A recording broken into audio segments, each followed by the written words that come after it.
എൻ്റെ പേര് യാസ് മുഹമ്മദ് എന്നാണ്. കൊല്ലം ജില്ലയാണ് എൻ്റെ സ്വദേശം. ഒരു ഇന്റർനാഷണൽ ഡ്രൈവിംഗ് പെർമിറ്റിന് വേണ്ടിയിട്ട് കേരള സർക്കാരിൻ്റെ പോർട്ടലിലൂടെ ഞാൻ അപേക്ഷിച്ചിട്ടുണ്ടായിരുന്നു. അപ്പം അപേക്ഷിച്ചു, അതിൻ്റെ ഫീസും കാര്യങ്ങളൊക്കെ അടച്ചു. ലൈസൻസിൻ്റെ കോപ്പി കിട്ടാൻ വേണ്ടിയിട്ട് ഞാൻ RTOയിൽ ഒന്ന് പോയിട്ടുണ്ടായിരുന്നു. അപ്പോൾ RTO ചെന്നപ്പോൾ RTO പറഞ്ഞതെന്ന് വെച്ച് കഴിഞ്ഞാൽ ഇത് പ്രിൻ്റ് ഔട്ട് എടുത്ത് തരാൻ അവിടെ ഇപ്പം നിലവിൽ അവിടെ പേപ്പറില്ല, അത് ഔട്ട് ഓഫ് സ്റ്റോക്കായി പോയി എന്നുള്ള രീതിയിലാണ് എന്നോട് പറഞ്ഞത്. അത് കുറച്ച് ടൈറ്റാണ്, അതിപ്പം കിട്ടാൻ പോസിബിൾ ആണോ എന്ന് ചോദിച്ചു കഴിഞ്ഞാൽ എപ്പം പേപ്പർ വരും നമുക്കറിയില്ല. കാരണം എന്ന് വെച്ച് കഴിഞ്ഞാൽ കേരള സർക്കാരിൽ നിന്ന് ആ പേപ്പർ പ്രിൻ്റ് ഔട്ട് എടുത്ത് വരണമെന്നുണ്ടെങ്കിൽ അതിൻ്റെ പേപ്പറിന് സ്റ്റോക്ക് എടുക്കണം, പ്രിൻറ്റിംഗ് പ്രസ്സിൽ പോകണം, അത് കഴിഞ്ഞ് ഇവർക്ക് കൊറിയറായിട്ട് കിട്ടണം. അപ്പോൾ അത് എത്ര നാൾക്കുള്ളിൽ കിട്ടുമെന്ന് അവർക്ക് അറിയില്ല.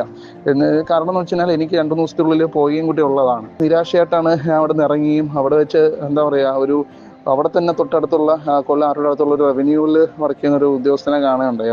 അപ്പോൾ ഞാൻ ഇതേ കണക്ക് കാര്യം അവതരിപ്പിച്ചപ്പം എന്നോട് പറയുന്നത് വെച്ച് കഴിഞ്ഞാൽ ഒരു വഴിയുണ്ട്, നമ്മുടെ 48 മണിക്കൂറിനുള്ളിൽ ഒരു സൊല്യൂഷനോ അല്ലെങ്കിൽ മറുപടിയോ കറക്റ്റായിട്ടുള്ള ആപ്റ്റായിട്ടുള്ളൊരു വേ കണ്ടുപിടിച്ച് തരും. ഒരു ടീമുണ്ട് കേരള സർക്കാരിൻ്റെ അണ്ടറിൽ, മുഖ്യമന്ത്രി CM വിത്ത് മീ എന്ന് പറഞ്ഞ ഒരു സിസ്റ്റം ഉണ്ട്. ഒരു ടീം തന്നെ 24/7 വർക്ക് ചെയ്യുന്നത്. അപ്പോൾ ഞാനിത് ആദ്യമായിട്ടാണ് കേൾക്കുന്നത്, ഇങ്ങനെ സംഭവം ഉണ്ടെന്നുള്ള കാര്യം. സാധാരണ എന്താ പറയുക, ഞാൻ വിളിക്കുന്നത് പോലെ വിളിച്ചു, എൻ്റെ കാര്യം പറഞ്ഞു. അതിനുശേഷം എനിക്കുണ്ടായിരുന്നൊക്കെ ഭയങ്കര ആക്റ്റീവായിട്ടുള്ള കാര്യങ്ങളാണ്. ഒരു പ്രൈവറ്റ് സ്ഥാപനത്തിൽ പോലും ഇങ്ങനെ നടക്കുമെന്ന് എനിക്ക് സംശയമുണ്ട്. ഇങ്ങനെ എത്ര ആക്റ്റീവ്നെസ് ആയിട്ട്, അതായത് ഒരു ടീമായിട്ട് തന്നെ എന്നെ ഇങ്ങോട്ട് കോണ്ടാക്ട് ചെയ്തു. എൻ്റെ പ്രശ്നം എന്താണ്, പ്രോബ്ലം തന്നെ ഐഡൻറ്റിഫൈ ചെയ്തു.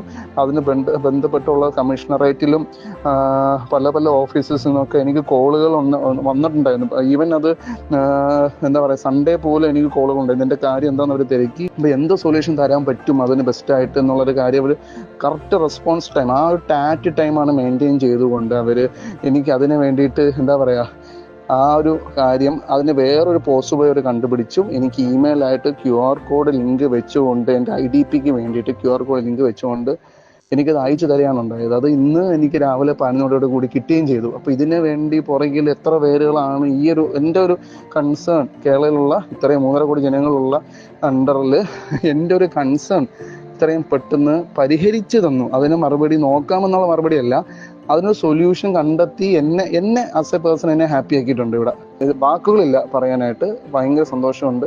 അതിനുവേണ്ടി എൻ്റെ നന്ദി ഞാൻ നല്ല രീതിയിൽ അറിയിച്ചു കൊള്ളുന്നു.